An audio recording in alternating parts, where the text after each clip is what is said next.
Hello, we've just driven up from Atlanta to meet with Mark Kinzer of General Shale Brick. And we're going to be discussing some structural masonry concepts that we're really excited about. We'll also be meeting with Brian Light of the Brick Industry Association.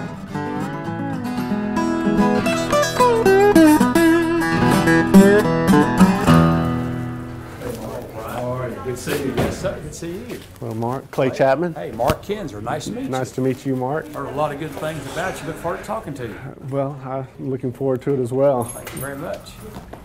Would you like to go on back to the conference room and Sure. get started? For the most part, everything that's being built now on a vernacular level is temporary. You're right. If you put the extra amount of money into this purely masonry house, then you'll gain this, and based on the current energy cost, then here's your payback. And to get with masonry, you can get to a zero energy house. You know, the date stones on all the buildings were 1490s and 1460s, still being used, but they're all masonry. It doesn't require a lot of effort. You just have to look around. I mean, they've done this before, you know, and we long for those structures now. So how can we figure out a way to build them again in a way that's cost effective? Yeah. A lot of people have really grown to have an affection for these reclaimed structures in the cities, Yeah. all over the country. Pre-World War II, warehouses are being, Schools, churches, everything now. and they love it.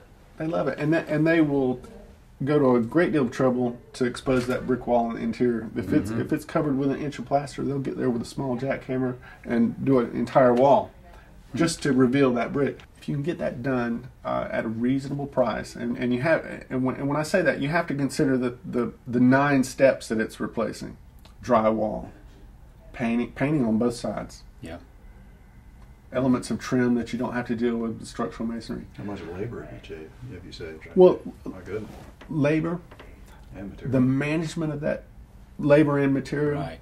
If someone wants to start splitting hairs with how much energy it takes to make a brick, Yeah. they might think of that differently when the lifespan of That's the it. building Yeah. is multi-century. But right now, a lot of your design is using other products that up front show you some cost benefit, but long term, they don't.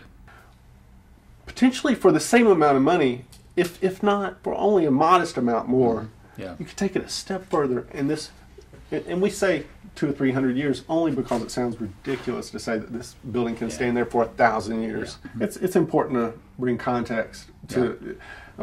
You know, a lot of people when we say we're going to build a structural masonry house, and we show them the image there, they don't quite understand what we're talking about. Not really that much waste, because all of those broken pieces can be repurposed to the middle of the wall. They appreciate the goals of being environmentally sound. Yep, they do. But they're a startup family. They have to. There are needs that have to be met there. Yeah. Just get it within reach. Yeah. What we have found in market research time and time again with potential customers and the next generation of customers is that we want it to be an environmentally friendly house. We want it to be energy efficient, and we want all of that. But don't tell me it's going to double the price or run my price up 50%, because I just can't go that way. You know, the idea is if we start doing some infill building with some of this stuff and get the exposure, Yeah. that's what would get it to take off. Yeah. I applaud you, because it's somebody needs to be going down this path. It's the idea that you've got this rather large house that very much feels like a cottage. Believe me, that exposed brick wall will sell one in 2 minutes. Sure. That's what they want. Sure. It's just, there's nothing like a brick. I mean, No, it's just, there's not.